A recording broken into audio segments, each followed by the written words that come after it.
bahwa jam terbang di kepemimpinan yang panjang, itulah kata kuncinya.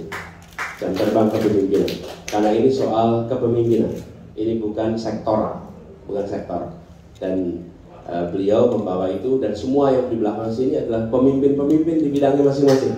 Semua yang di sini kalau Anda perhatikan, ini tidak ada yang karbitan di sini. Sama sekali. Semuanya adalah orang-orang dengan rekam jejak sejak muda hingga sekarang. Tidak ada. Semuanya adalah orang-orang yang punya. Dan Republik ini berhak mendapatkan orang-orang terbaik di bidangnya. Begini, ketika kami menghormati rakyat, maka caranya dengan memberikan yang terbaik kepada rakyat. Itu cara menghormati rakyat. Kalau kita menawarkan orang-orang dengan rekam jejak, artinya apa? Saya menghormati rakyat. Karena rakyat membutuhkan orang-orang dengan rekam jejak, dengan prestasi yang panjang, bukan dadakan. Itu cara kita menghormati rakyat. Dan di situ menunjukkan bahwa kita sedang berjuang untuk perubahan. Kita berjuang untuk Indonesia yang lebih baik. Cukup teman-teman? Ya? Cukup. Pak Saugi ini kan penerbang F-16 lagi. Pasti dalam menentukan sasaran pasti akurat. Presisi, akurat, dan lawan harus tumbang.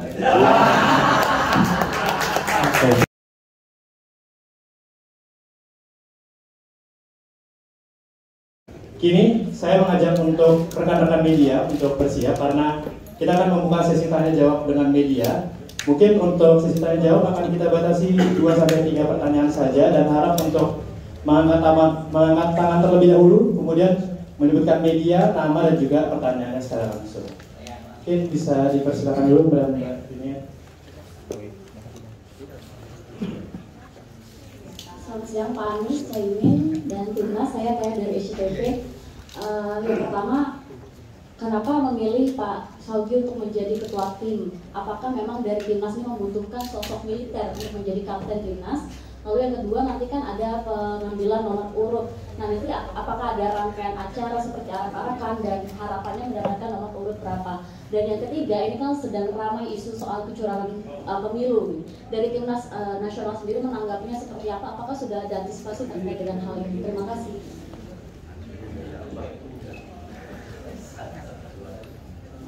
Jadi Bapak Saugi ini kita pilih karena beliau memiliki kemampuan kepemimpinan yang amat baik, memiliki kemampuan manajerial yang amat baik, kombinasi leadership dan manajerial. Dan kita ingin agar ketua ini atau kapten ini benar-benar bisa mengelola semua sumber daya yang kita miliki, bekerja yang efisien, efektif, mencapai tujuan. Jadi beliau punya pengalaman di dalam kegiatan pengelolaan besar, punya pengalaman di dalam memimpin yang deretannya panjang. Kalau Anda lihat di CV-nya, itu pengalaman kepemimpinannya panjang, di hampir semua tempat menjadi pemimpin. Kemudian beliau juga mengerti tentang bagaimana mengelola organisasi yang cukup besar. Jadi itulah sebabnya pilihannya jatuh kepada Pak Saugi, dan kita berharap dengan pengalaman yang beliau miliki, berharap dengan jaringan yang beliau miliki akan punya kontribusi yang sangat besar di dalam ikhtiar pemenangan ini. Itu ya. Kemudian soal kecurangan. Saya rasa yang disampaikan oleh Pak Cawapres tadi benar-benar.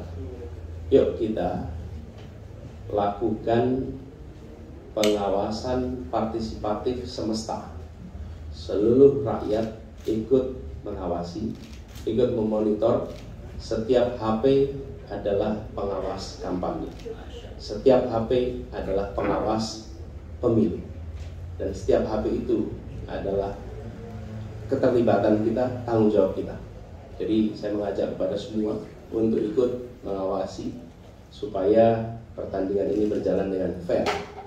Dan kita semua menginginkan ketika hasil nanti keluar, maka hasilnya diterima oleh semua dengan baik, karena pertandingannya sportif. Pertandingan sportif itu semua akan terima hasil dengan baik. Lalu terkait nomor urut, ya kita berharap kalau bukan 1, 2 ya 3. Itulah kira-kira harapan kita. Kalau nggak 3 ya 2, kalau nggak 2 ya 1.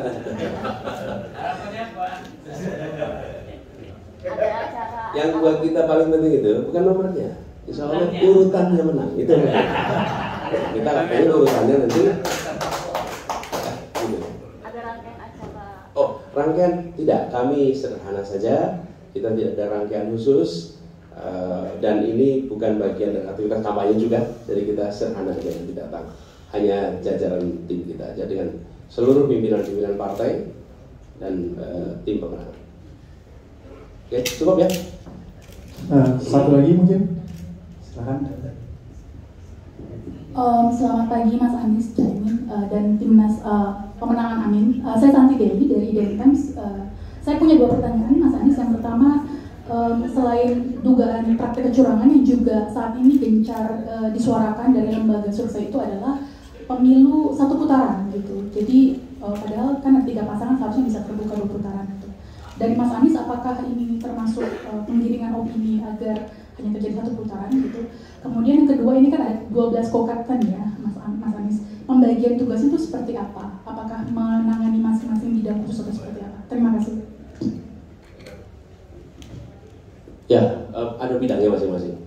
Ada bidangnya, sudah ada unsur-unsur yang cover banyak sekali. Jadi nanti ketika kalau secara internal semuanya sudah tahu apa-apa saja yang menjadi bidangnya. Ada coverage banyak sekali. Nanti tentu secara tertulis akan disampaikan bidang-bidangnya. Kedua, soal 1 putaran, amin kita. Kita kalau 1 putaran amin. Amin 1 putaran. Pengirian opini itu maksudnya apa gitu ya? Kita amin-amin aja kalau ada yang gitu ya. Dah, cukup. Ini salah satu aja beliau. Nunjuk saja dari awal. Oh, baik. Makasih Pak. Izin Bella Pak dari CNN TV. Bapak ini mungkin untuk Pak buat kapten timnas nih Pak. Ini kan kalau kita melihat koalisi-koalisi lain ini kapten-kaptennya adalah seorang pengusaha dengan background seperti itu. Bagaimana strategi Bapak ataupun Bapak yakinkah akan bisa memenangkan timnas Amin ini untuk kedepannya untuk Pilpres 2024 Pak? Amin. Strateginya bagaimana Pak? Mungkin dari kapten dulu. Tidak percaya maksud kamu. Terima kasih Pak Benda ya. Jadi coach saja percaya sama saya. Masa saya nggak yakin? Apalagi ada co-captain yang hebat-hebat ini. Ya, jadi kalau saya strateginya mudah saja. Jadi apa yang sudah ditunjuk oleh coach ini orang-orang yang hebat. Jadi harapannya masyarakat terutama milenial itu mengetahui itu sehingga ingin memilih Pak Anies.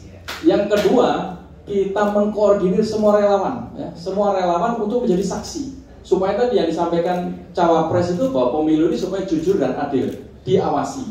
Jadi itu strategi kita, nggak muluk-muluk. Yang penting kita jangkau semua, ya tidak ada membeda-bedakan. Itu saja, Pak. Mantap nih, apa boardnya udah dipakai buat nulis strategi. Oke gini, dan saya tambahkan bahwa jam terbang di kepemimpinan yang panjang itulah kata kuncinya. Jam terbang kepemimpinan. Karena ini soal kepemimpinan. Ini bukan sektoral, bukan sektor. Dan beliau membawa itu dan semua yang di belakang sini adalah pemimpin-pemimpin di bidangnya masing-masing. Semua yang di sini kalau Anda perhatikan ini tidak ada yang karbitan di sini. Sama sekali. Semuanya adalah orang-orang dengan rekam jejak sejak muda hingga sekarang. Tidak ada. Semuanya adalah orang-orang yang punya. Dan Republik ini berhak mendapatkan orang-orang terbaik di bidangnya. Begini, ketika kami menghormati rakyat, maka caranya dengan memberikan yang terbaik kepada rakyat. Itu cara menghormati rakyat. Kalau kita menawarkan orang-orang dengan rekam jejak, artinya apa? Saya menghormati rakyat. Karena rakyat membutuhkan orang-orang dengan rekam jejak, dengan prestasi yang panjang, bukan dadakan. Itu cara kita menghormati rakyat. Dan di situ menunjukkan bahwa kita sedang berjuang untuk perubahan. Kita berjuang untuk Indonesia yang lebih baik. Cukup teman-teman? Ya? Cukup. Cukup. Pak Zaugi ini kan penerbang F-16 lagi, pasti dalam menentukan sasaran pasti akurat, presisi, akurat, dan lawan harus tumbang. Oke, terima kasih untuk Pak Anies Baswedan dan Pak Syawgi atas pertanyaan rekan media. Di akhir mungkin dipersilakan untuk foto terakhir ya Pak untuk rekan-rekan media. Untuk foto bersama, silakan rekan-rekan media untuk mengambil foto kepada Timnas Amin untuk pemilu 2024. Garingan tangan Pak, garingan tangan Pak, Gus, garingan tangan Gus. Oke, silakan untuk mengambil gambar.